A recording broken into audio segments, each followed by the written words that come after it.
Typically, people think of trains as transportation, but the trains behind me aren't taking you anywhere, unless you're a few millimeters tall. Instead, they're a source of fascination by British model railway enthusiasts, collectors, and builders. In today's episode, we are at the Great Electric Train Show in Milton Keynes, and we're immersing ourselves in the fascinating world of British model railways.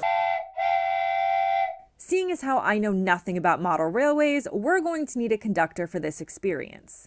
Meet Rob, model railway enthusiast and creator behind the Little Wicket Railway YouTube channel, named after his own model railway layout.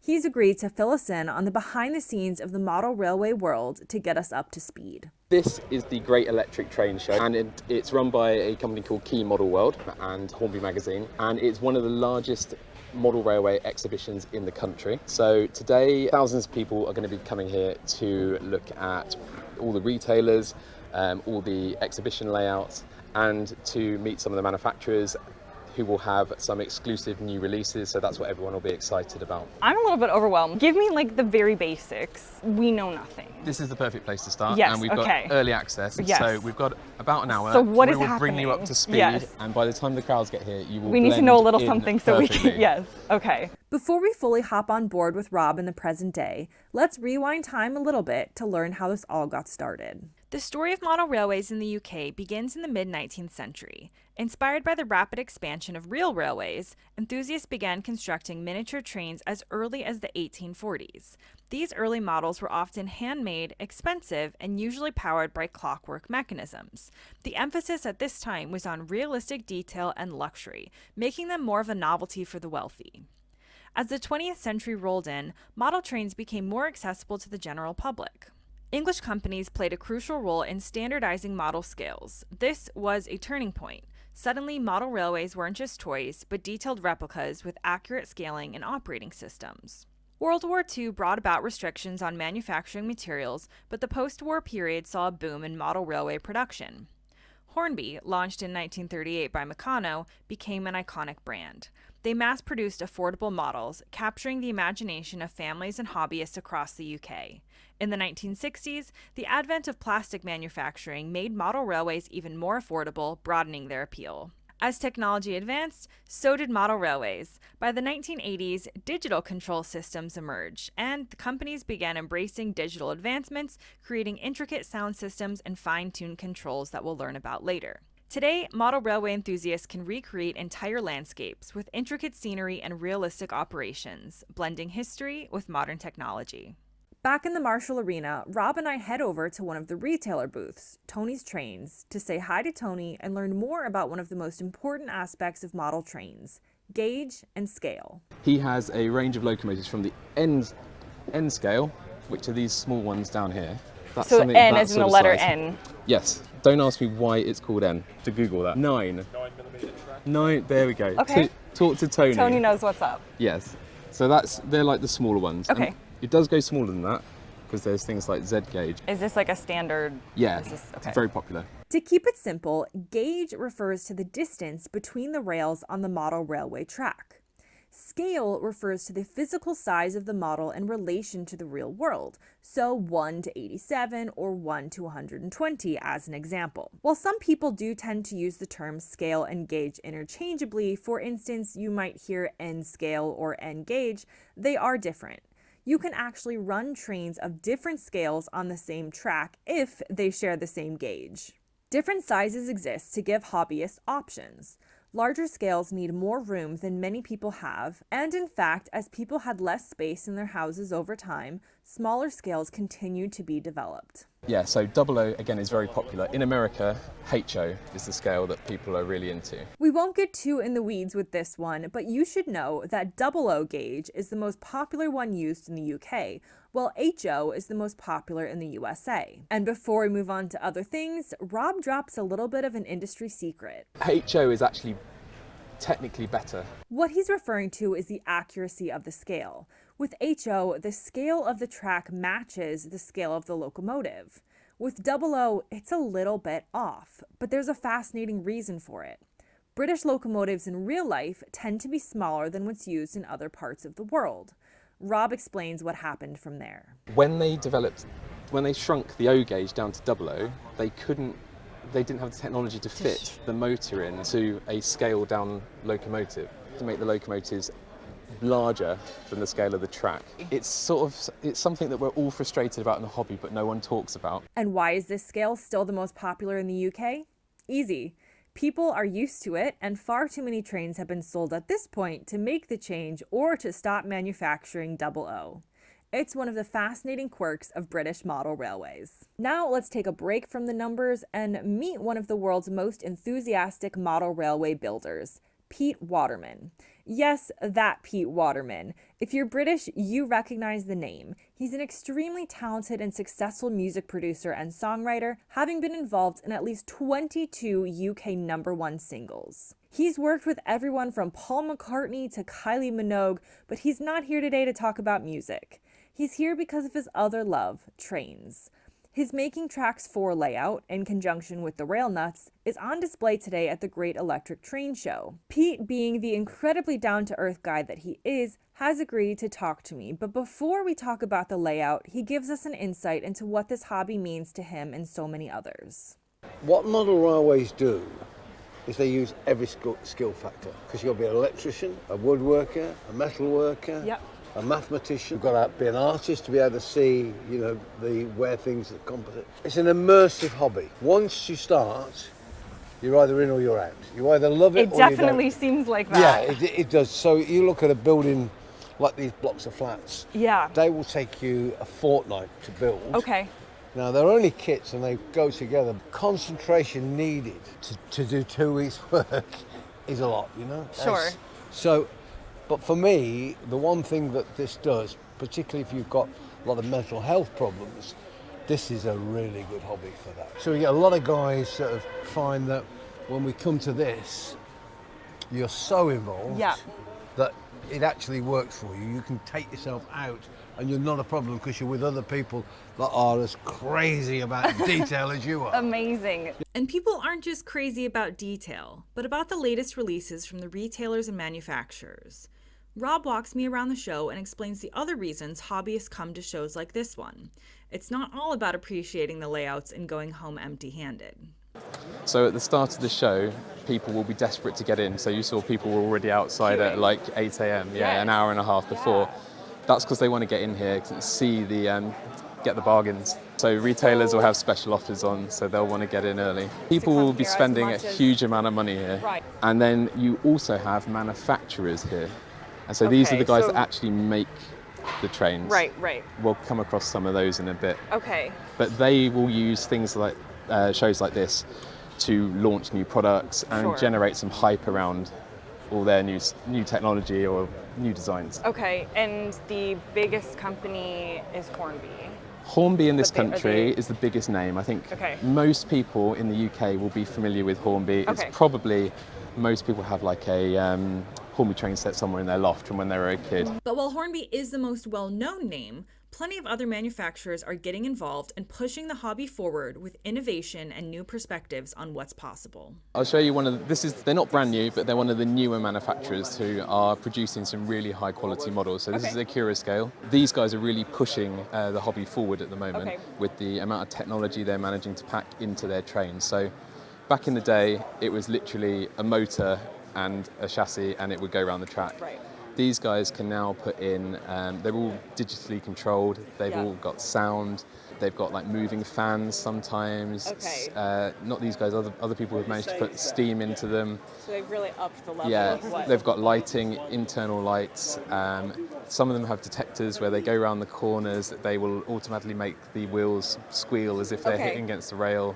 So that sort of technology is now being put into these locomotives. After all of this talk, it's time for me to get a bit more hands-on and give it a go for myself. Rob knows the perfect person. Meet John of the John JMC channel. He's involved with model railways as both a hobby and for his job, so doubly knowledgeable, and he has agreed to hand over the controls to me. But we need to learn a few more pieces of model railway lingo before starting our engines. There are two main systems used to control model railways, DC standing for direct current, or DCC standing for digital command control. The most basic way to understand the difference is that with DC, if you put two or more trains on the same track, they will all move as you're controlling the track voltage. With DCC, you are controlling each train and its functions individually, not the whole track. John gives me the Dummy's Guide to DCC to make sure we're on the same page. So DCC is like me turning around and saying, hey, go over there. And you would, because you've understood it, you've listened to me and you've heard the command. Got it. So you would basically respond to that command and you'd go over there. Sure. If I was to say, hey, Rob, go over there, you're going to ignore it, but he will go over there. So every single locomotive on here hears the same command, but it chooses to ignore it. It knows which one is its name. Correct. So basically it's looking for that command there. So 4634, you're going to move. Number 4 over there is going to ignore it because it's not that number, but it hears the same command. Sure. And this is what makes it all happen. Yeah, so you've basically got a DCC controller. This looks like a lot of buttons. It is, right? Okay. So basically what you got the advantage of with DCC is you can also send things like functions. So for instance, if you push button 3 there. Okay, so if I push button 3, it's not going to all blow up. No, definitely not.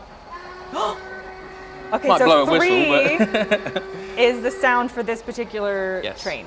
So if you push function 4. Yep. Okay, let's see what happens.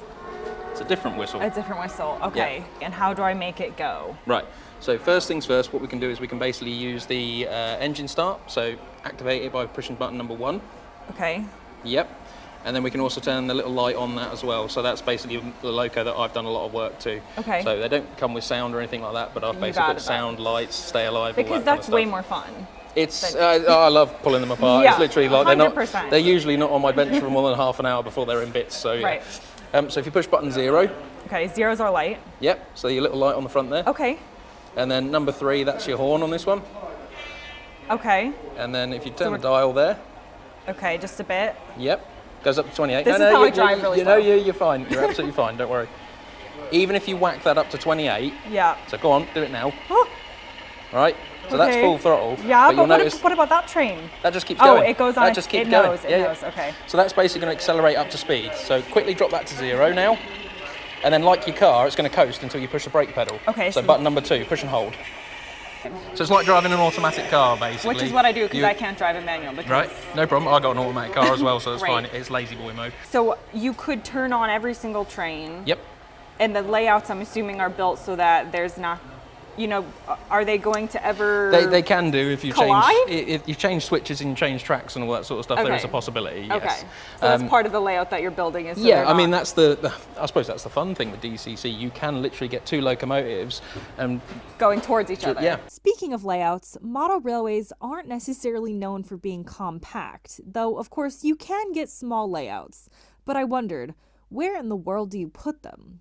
Do people put these in their living rooms, like in their garages? They can be found all over. Sheds, lofts, living room. Whether you just want to get it out, put it together on the carpet temporarily and then take it all back up again. Or whether you want to have something like some of these exhibition layouts that are like permanently set up, you'll see everything. So my channel's called Little Wicket Railway. Yeah. I got going with like a small, they call it like a track map. Hornby produced basically, here is a mat of what you can produce. You buy the bits and you build it up. It's what everyone kind of starts with. Yeah. And it just grew and grew. And then we moved house and I chose my house because I needed more space for a railway. Rob isn't the only one who's ever made a decision about his living space based on his hobby. In actual fact, got a little funny anecdote with my granddad in the sense that he actually took the bedroom door off the back of their house and Grandma had a right go at him because he built the layout on the back of he built the layout on the back of the bedroom door. Right. This is also becoming a theme I'm hearing from lots of people. And then there's Pete Waterman, who has gone far beyond taking a door off the hinge and went straight for the world records. Rob explains why Waterman's layout is so special to the community. Check out Pete Waterman's latest Making Tracks 4, which is this is not all of it, but it's part of the largest portable model railway in the world. It holds a world record. I asked Pete himself to explain more about his pride and joy, and he was happy to let us in on his vision. My idea was to build a big layout that kids could come to and play with. So they pay £3.50 and they come and this is their train set. They just play with it. It doesn't matter if they crash it. It's there for 7 weeks during the school holidays. Yeah. And we can get up to 70,000 visitors. Amazing. And we raise a lot of money. But what I wanted to do, which was very different from like the other layouts in here, I wanted to create what the kids could see now. So this is Watford Station as it is now. Right. It's an absolutely scale replica. We do from Rugby all the way through to Bushy, which is the other side. Sure. And it's all the big main structures, so the kids can come. They can actually see where it is. This is real. Yes. They've been to Watford Junction to Superman go on to the the layout, and they've got Thomas the Tank Engine. That's incredible. And they drive the trains. And what we did was, because we wanted to model something you see now, of course, we had to pioneer overhead catenary, because that's very difficult to model. Okay. That's a lot of patience, but as you can see, you know, we've got a lot of it. When we broke the world record, we had something like 700 feet of it, and it's all handmade out of wood. So that's when you talk about the immersive, meticulous nature of the hobby, where you really got to get stuck into what you're... So every one of those gantries that you see has got 8 parts in it, and they're all laser cut plywood. We've talked about gauges and scales and DCC and buttons and gizmos and gadgets, but beneath it all, there's a heart to the hobby that means so much more. It's family and friends and community. Many people, including everyone I interviewed today, have a story of being shown the hobby by a parent or grandparent. I've been doing this since I was 1. Since you were 1? Since I'm first so you can start at 1? 1948 I had. Incredible. Yeah. I mean, I've always had an interest in railways ever since I was a young kid. My granddad was the one that basically started me off from a very young age. There's a lot of granddads who are helping the next generation. My granddad had a model railway, which I never saw, but I own because it came to me in a load of boxes out the attic. My dad had an old Hornby Railway set, which was the country local, which was a Ginty set. Yeah. Over here, basically that's how it sort of started. My dad had one, which we used to play with together back when I was, 5 or 6. I got my first train set from Hornby. So it's kind of a family thing. The hobby has traditionally been seen as male-dominated and enjoyed by an older demographic, but Pete himself is trying to lead the charge of passing the torch on to get children and more females involved, expanding the love for railways. Young people, we're going to bring young people in. Sure. If we know you bring young people, all going to be my age, and I can't keep on forever. And whether you're young or just young at heart, John has some tips for newcomers to the hobby. Go for it by all means, but people like Rob, myself, all that kind of stuff, it's worth asking people in the know, because at the end of the day, we've gone and we've made the mistakes. We've gone and we've purchased the old second-hand engine with a ring-filled motor in that's not going to work well on DCC. We've done all that kind of stuff. So clubs, societies, up and down the country, all that sort of things, forums, but generally if you've got a trusted source, then just ask the questions. And the most important thing that I learned, even more importantly than how people get into the hobby, is why they stay. Because model railway enthusiasts aren't just building train tracks. They're building friendships and a place where they can be accepted and appreciated exactly as they are. And in many ways, building a world they can escape to when they need a break from the harsh realities of the real one. Pete himself, in spite of a wonderfully successful career, has not been immune to struggle and heartache and leaves us with this message. The great thing is, I've had some bad times in my life, You go and do this, you have to forget the problems. You forget the world around you and you're just in the model railway railway world. And then you can get over it and go, let's get on with life.